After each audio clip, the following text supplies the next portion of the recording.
Hi everyone, today I'm here to talk to you about the book, The Ex Hex. I recently listened to this audiobook and it was okay. It had to do with supernatural, which had me excited. It was about basically a girl, Vivian, who came late into her magic. She's a witch. And her mother basically raised her to avoid magic and not use it. So Vivian didn't really start to practice any of her magic until she was, I believe, 19.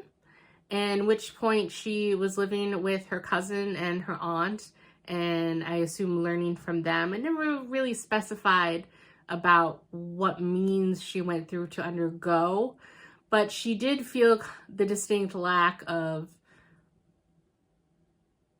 proficiency with her skills that her aunt and cousin showed.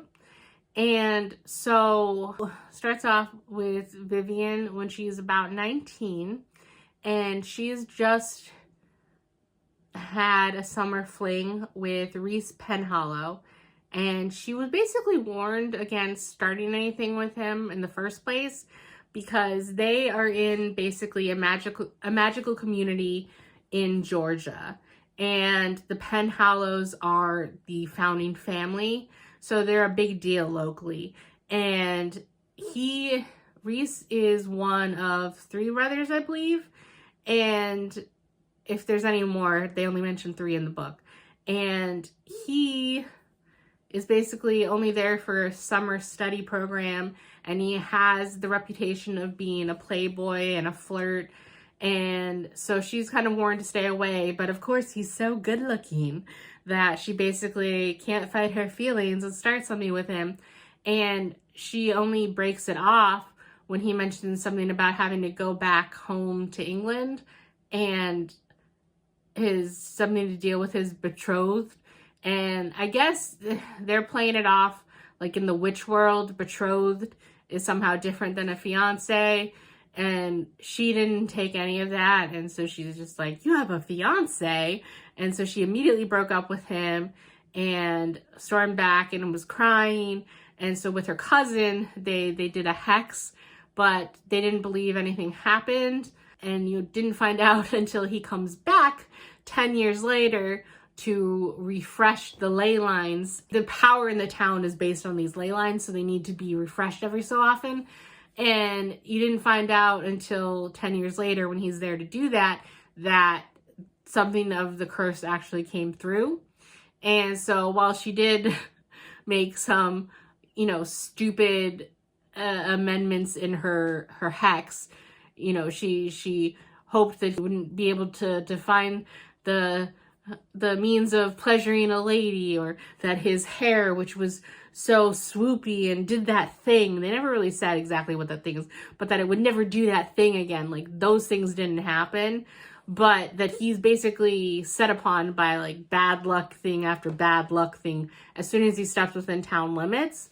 And so she's kind of forced to team up with him once they figure out what happened to solve the mystery behind the hex, because an inexperienced 19-year-old witch shouldn't have the ability to hex someone like that. So geographically limited, but it didn't matter that 10 years has gone by, that type of thing.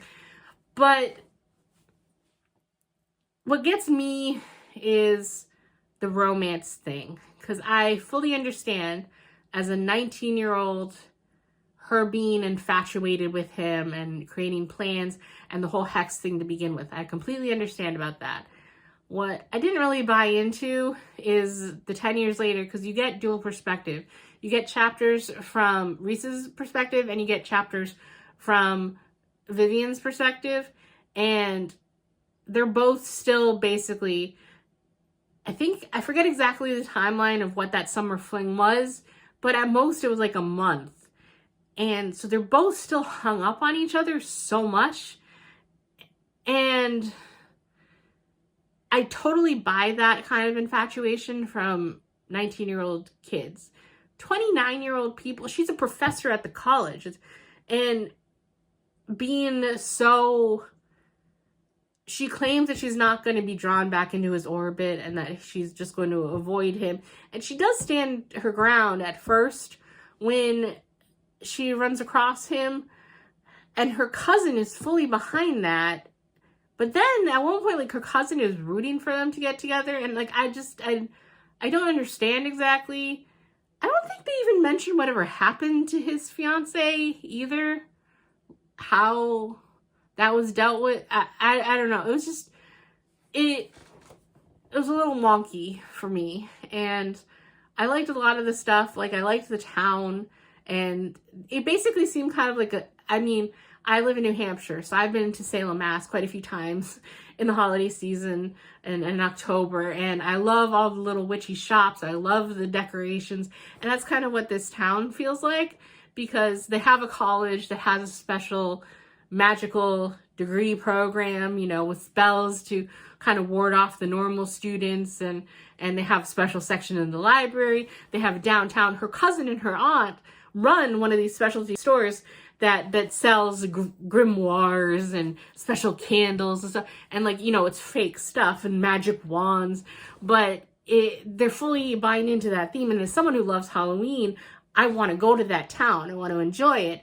And I did kind of like the whole overarching mystery of like, why did her hex work, and then the backstory behind it, and what they discover. And I like a lot of different parts of it. It was just the romance part about, I guess I almost wish that just at that point, it was more, not necessarily even enemies to lovers, but like acquaintances to lovers or something. Like, I wish that they had been almost ambivalent to each other at the beginning, but then when they have to forcefully be together to solve the mystery of the hex and how to end it, that the more time they spend with each other, the closer they get, and the more they realize, like, oh no, when we were 19, it wasn't all just hormones. You know, we do have a natural connection. We do vibe off each other well. Our personalities match. Something that you could feel it kind of growing more, instead of immediately getting, as soon as they get in proximity to each other, they feel that instant spark again, and they have to fight against the feelings of everything they do. And I guess the way that the romance, I could see how I would like it more with the same characters and the same setting and the same plot if it had just been worked a little differently. So I would give it a 3.5. And I am curious to continue the series with the Kiss Curse, I believe it is the second book. It's also an Everend in audiobook form, so I'm going to listen to it there. But I'm hoping that maybe that one I'll like a little more. We'll see. But yeah, I was slightly let down by the romantic aspect. Well, so much of the setting and the actual plot I liked.